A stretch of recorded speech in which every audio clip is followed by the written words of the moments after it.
Hello, my name is Lainey Hunter from Enbridge Technologies, where we believe your business is unique and your software should be too. I'm here today with Connie Bell from Idnac Revenue Cycle Solutions. Hi, Connie. Thanks for joining me. Hello. Thank you for having me. Yeah. Um, why don't you go ahead and just give us a brief kind of overview of you and your experience in rev cycle management, and so we'll start there. Sure. Thank you for having me again. I have about 20 years of healthcare experience in regards to the revenue cycle. I actually started off as an auditor, auditing like the Texas Medical Center health systems. And so then I moved on to actually teach revenue cycle. And so I am a professor at several colleges and universities where I teach revenue cycle and I teach medical billing. And I also assist with the curriculum development for those courses. And I'm part of Idnac Revenue Cycle Solutions, where we assist providers with revenue cycle training development, credentialing, and also audits as well. Very extensive background then. So you've been in this space for a long time. For a long time, yes. How did you get started? Was it just a job that you found that you were interested in, or what kind of led you into being so involved in this space? I actually started off as an auditor. I had a background in auditing, but it was in real estate. So I was auditing Okay. in real estate. And someone took a chance on me. I had no idea about revenue cycle or medical billing. I just went for an interview. They took a chance on me, and the rest is history. And for as teaching is concerned, when I started the industry, I wanted to have some type of education in revenue cycle and billing. And so I went to Houston Community College and I got my certification and I did very well in the course. And so they offered me a teaching role. Very cool. Yeah. Yeah, that's kind of a cool way to get in it, you know? Someone took Yeah, a chance yeah. on you and you found your passion, so that's really cool. Yeah, and it's definitely my passion. Like I love the revenue cycle. I love helping people kind of gather their information and make sure they have a healthy revenue cycle. So I love it. So, in your expert opinion, then, what do you feel like are the major trends that you're noticing in the industry today, or maybe the biggest challenges that revenue cycle managers are facing? I would say staff turnover. What we notice is that, typically you have your super users or your shining stars that kind of like held the place together, held your revenue cycle together, and they pretty much knew every component of the revenue cycle. And with the staff turnover, I don't think it's just in healthcare. I think it's, industry wide. We're seeing that those super users and those superstars are starting to leave and come and go. And so with that, I see that most practices, maybe I shouldn't say most, but a lot of practices and provider offices and health systems, they're realizing that they have gaps, right? And they didn't know that originally because those super users kind of held everything together. And Mm. so when you have gaps, I do believe now it's starting to really impact their financial outcome, right? And so that's what I see. I see that the turnover rate is really kind of like sweeping. Back in the day, we used to sweep things underneath the rug and keep going and not stop the bleeding. But now I think people are seeing that, hey, we have to really have a healthy revenue cycle and it has to really flow, right? It can't be that, just because we're getting money in, that's the actual result we want. We want to ensure that we are in compliance, right?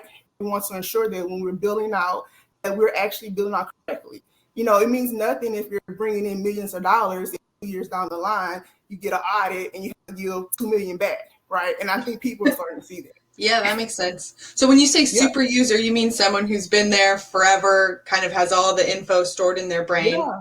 Okay. Yeah, and that's what we see. We're identifying that is actually the case. We have a lot of companies that had employees there for 20 and 30 years, and they had all the information. And so when they left, right, because we're going through a generational type of thing as well, right? And when they left, the knowledge left, right? Mm. And so if you don't have your processes, your SOPs, your flow, then that's what you run into, right? You're gonna have an issue on your bottom line. Interesting. So, what what do you suggest organizations do, or what do they invest in to kind of combat this issue of staff turnover? I would say automation, and then also I would say training and development. And then I probably would say auditing, right? I think you should automate as much as you possibly can. There are some things that you can't automate, and I do understand that. But the items within the components of the revenue cycle, you definitely should take a look at it to see what components can be automated. And then once you do that, you can actually identify those areas, and you can take those full-time employees and put them in a different capacity, right, to better your organization. So the automation part of it is very important because one, it lessens human error, right? And then two, you're able to pull reports and really identify your concerns or your issues. Training development, I think that we're seeing now that people are investing and training development because they know that, hey, the knowledge may come and go. We might have a super user today and they may be gone tomorrow. And so we have to have like a flow process. We have to have SOPs. We have to have training development to ensure whoever's here, where they come and go, things can still, carry on without that particular person. And audits, I think that I see a lot of providers there identifying like, hey, yeah, we've been doing things this way for a very long time, but we need to audit our process to ensure we're doing things correctly. Okay. So where do you see, I kind of want to go through and break down each of those suggestions that you just. Sure, let's do that. Let's do that. So starting with automation, where do you see the greatest use cases for automation within healthcare, rev cycle specifically? I would say eligibility, especially the front end. What a lot of people don't understand is like the revenue cycle is like a deck of dominoes, right? The first domino impacts the second domino impacts the third domino, and on and on. And so if you could stop those front end errors, on the back end, you wouldn't have to work as hard, right? You wouldn't have to rebuild and, have so many denials and have so many rejections. So I say start in the beginning, start in eligibility. That's a place where you can actually start. Okay. And then you mentioned training and development. So where do you think the biggest time or money investment needs to go into for training and development? Is it documenting? Is it hiring? Is it creating curriculum? What do you suggest there? I say overall, I say that when you have a practice, when you have an operation, I feel that everyone should be knowledgeable, right? And I feel that you should offer your staff overall training on the revenue cycle. Your staff should be able to identify and speak to every component with that revenue cycle. Now, can they do every job in the revenue cycle? Probably not. But should they know how one component of the revenue cycle impacts another component? Absolutely. My students that take my course, they know the different components of the revenue cycle. They can speak to different components of the revenue cycle. So I feel overall training is actually necessary for practices and providers. So, and then talk a little bit about your last suggestion within audits. So where do you, see the most need there? Is it staffing a whole, audit team? Is it just pulling in someone regularly to look through, or, how do you approach that? I would say do at least yearly audits. What I find is that by the time they call me for training development or audits and things of that nature, it's been years since they even audited. It's kind of like I see a lot of times, unless they're audited by these insurance companies, whether it's Medicaid or commercial insurance payers, it's years before they're actually doing internal audits. And so that's totally not acceptable, right? You want to ensure that you are in compliance. And so although I see this a lot where they say, okay, well, we're making money, we're getting money in, but are you getting your full payment? Like even though you're getting money in, did that particular claim pay at 100%, or did it pay at 80 and you don't even know what happened to the other 20, right? And I see that a lot. So I feel that if audits were put in place, that you're more able to kind of see where your gaps are. But if you don't have an audit, if you don't do internal audits, then you will never know if you're making mistakes. You're only going based off of assumptions because you're getting money in. And I've seen it time and time again where yes, you're getting money in, but you're going to have to give most of this back because you're out of compliance. You didn't bill out correctly, or you didn't use the right modifier, or you didn't use the right code. Your documentation doesn't support your coding. And so, I tell anyone, like, audit yearly at minimum so that you can really get understanding in regards to how your practice is really doing. And I say do an external audit, like do an internal as well, but have someone come in and really assess your system so that you won't, because you don't know what you don't know. And so let someone else with the expertise come in and really show you, if you have things that are not right, let them show you. Okay. So to kind of summarize what we just talked about, you see the biggest issue within Rev Cycle is this staff overturning, all this knowledge that is leaving with this older workforce. And the three things that you think can address this are automation, training and development, and regular audit cadence. Is that correct? Yes. Okay. Yes, that's how I feel. Just to begin the process.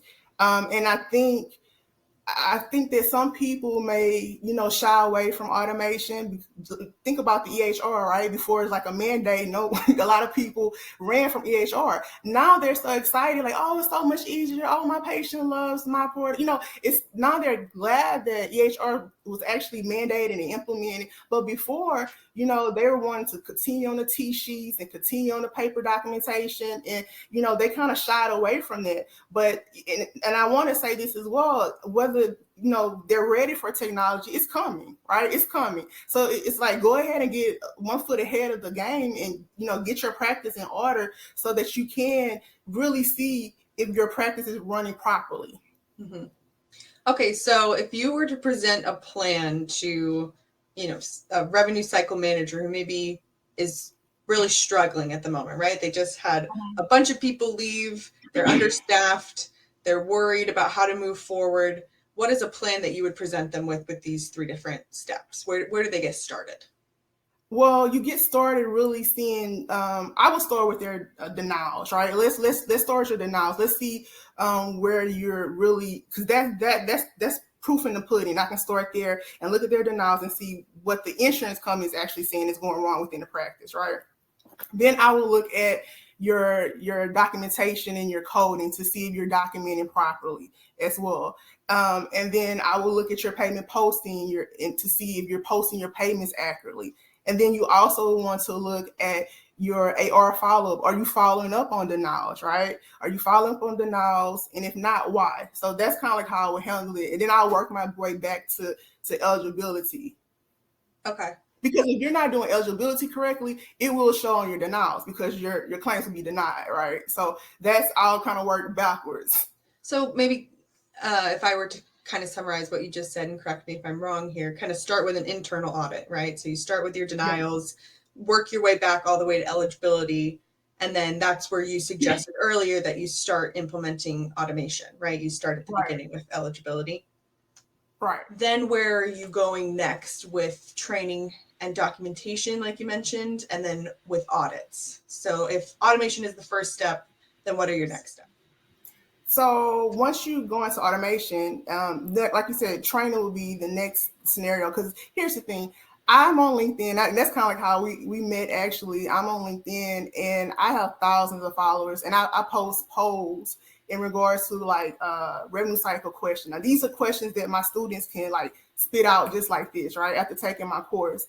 And I'm just blown away in regards to the answers that I get from revenue cycle managers, revenue cycle supervisors, revenue cycle directors. And this is not any, shade for anyone, but I'm like, the knowledge gap is very broad right now. And so I feel that like, if you don't have the expertise in the revenue cycle, like if you don't truly, really know the revenue cycle, you definitely have to invest in training and development. Because I see it, like I post the polls and I'm just surprised. I can actually see, who answers what and what answers that they actually selected. And these are like basic revenue cycle questions. And I'm blown away. And so it's not hurtful, but I'm like, I want to kind of say, hey, you come take my class, but you can't do that because that's not professional. But I'm just blown away. I'm like, I can't imagine the anxiety that someone must feel not really understanding their role and not having training to support them. And so I really feel that, especially in today's time where like the turnover rate is high, you have to invest in training and development for your staff. Okay, and then lastly is setting up the regular audit cadence. Yeah. The regular audits, right? And really running your reports, right? Reports are your best friend. You want to run your reports. And when you see something, I see this happen a lot. And like when I assist people with their revenue cycle, and I say, well, this started a year ago. So what did you do to, rectify this scenario? It's like, oh well, we were so tied up and we couldn't get to figuring out how to correct it. That's not the answer, right? The answer is that when you see a trend, if you're looking at your reports, if you see a trend, you have to stop and you have to assess those trends to ensure you can stop the bleeding, right? You don't want to wait a year or 6 months down the line to address that, because now you build out probably hundreds of thousands of claims and you have to go back and correct those, or you've lost money on those. And so I definitely want people to understand how automation can play a part in that as well, because you're able to really get more reporting substance as well.